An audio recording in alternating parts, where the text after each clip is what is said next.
नमस्कार। आज हम लोग हिंदी व्याकरण से संबंधित कुछ महत्वपूर्ण सीख पढ़ेंगे।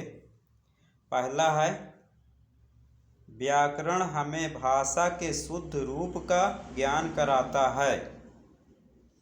दूसरा है, जिन माध्यमों के द्वारा मनुष्य अपने विचारों या मन के भावों को प्रकट करता है उसे भाषा कहते हैं।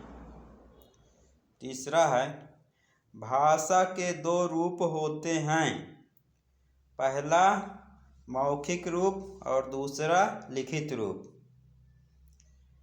आगे है, भाषा के सांकेतिक रूप की गणना व्याकरण में नहीं की जाती है। इसको ध्यान में रखना है। भाषा का जो सांकेतिक रूप होता है उसे व्याकरण में गणना नहीं की जाती है। अगला है, मौखिक भाषा की ध्वनियों को चिन्ह विशेषों में लिखना लिपि कहलाता है। लिपि क्या होता है? मौखिक भाषा की ध्वनियों को चिन्ह विशेषों में लिखना लिपि कहलाता है।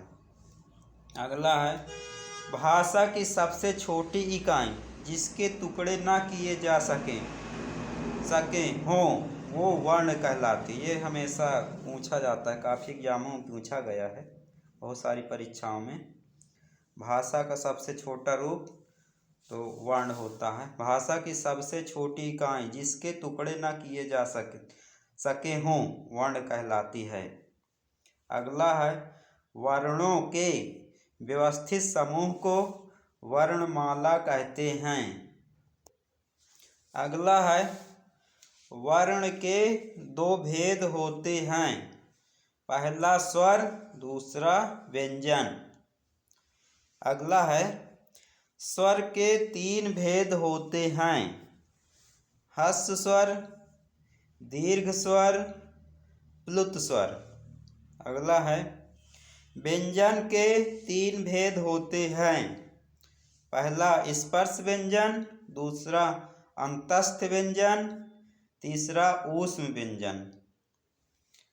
अगला है, दो व्यंजनों के मेल से बने व्यंजन संयुक्त व्यंजन कहलाते हैं।